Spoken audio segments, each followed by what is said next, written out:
안녕하세요. 구명모 법무사입니다. 일반적으로 소득 활동을 하고 있을 경우에는 개인 회생만 가능하다라고 알고 계실 건데요. 거의 맞는 말이기는 합니다. 하지만 예외적으로 소득 활동을 하고 있다 하더라도 파산 면책을 받을 수도 있거든요. 그래서 이번 시간에는 제가 실제 진행했던 사례 3가지 정도 설명드리고요. 이 사례를 예로 들어서 소득 활동을 하고 있음에도 불구하고 파산 면책이 가능한 이유에 대해서 설명드리겠습니다.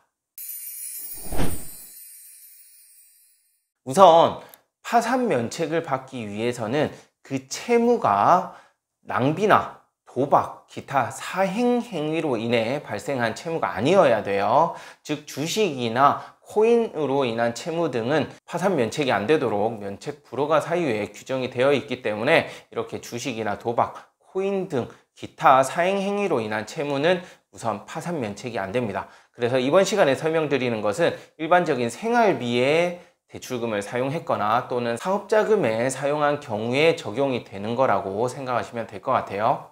우선 제 고객 중 50대 여성분이 계셨는데요. 이분의 경우에는 자녀가 둘이 있었지만 두 분 다 성인이었어요. 그래서 별도로 부양가족이 있지는 않은 상태에서 본인이 소득활동을 또 하고 있었습니다.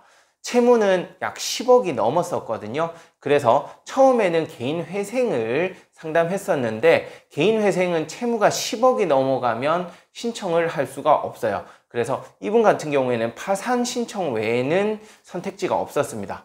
따라서 소득이 있음에도 불구하고 파산 면책이 가능한지에 대해서 제가 상담을 하고 사건 진행을 했었던 사례인데요. 이분의 경우에는 소득이 약 200만 원 정도 있었는데 파산 면책이 되었던 이유가 원칙적으로는 소득이 200이 있으면 파산 면책은 허용이 되지 않습니다. 하지만 이분은 병원비를 추가로 지출을 하고 있었어요. 본인의 병원비가 매월 상당액이 나오고 있었거든요. 그래서 그 본인의 최저 생계비와 추가적으로 들어가는 본인의 병원비를 합산하니까 이분이 소득활동을 해서 버는 200만 원과 거의 일치한 지출이 이루어지고 있었어요. 그래서 이러한 부분을 종합적으로 고려해서 그 병원비 지출 내역을 상세하게 소명하여서 결국 파산 면책을 받았는데요. 이와 같이 소득활동을 하고 있다 하더라도 본인의 최저 생계비 외에 추가적으로 생계비가 들어가는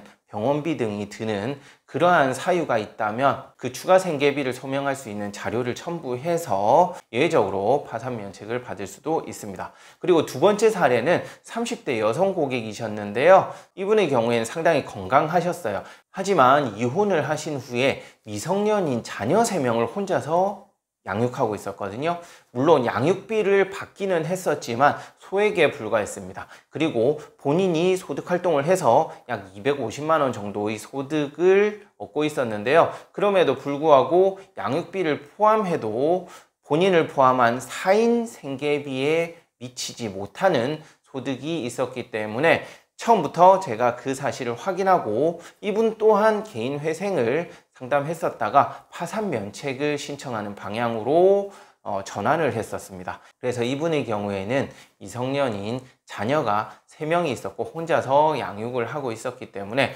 부양가족이 많아지면서 인정되는 생계비가 늘어나게 되고 이로 인해 파산 면책이 허용이 되었던 것이죠. 마지막으로 40대 남성 고객이 계셨는데요. 이분 같은 경우에는 미혼으로 특별히 부양가족이 없었습니다. 처음에는 개인 회생을 진행하고 있었어요. 직장 생활을 하셨거든요. 그런데 개인 회생 진행 도중에 파산 면책으로 전환을 하였습니다. 그 사유가 이분이 건강하게 직장 생활을 하시다가 당뇨병으로 인한 합병증으로 큰 수술을 하게 되셨어요.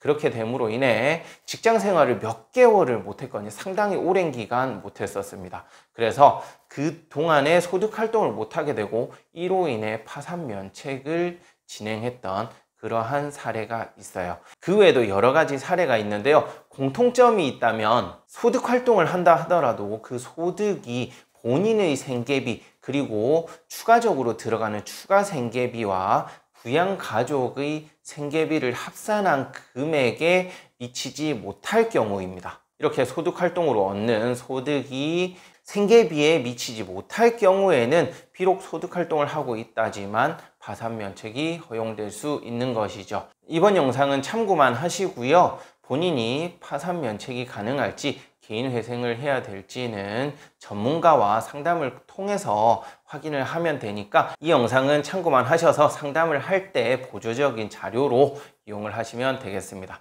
네, 끝까지 시청해 주셔서 감사하고요. 구독 신청, 좋아요도 꼭 부탁드리겠습니다. 고맙습니다.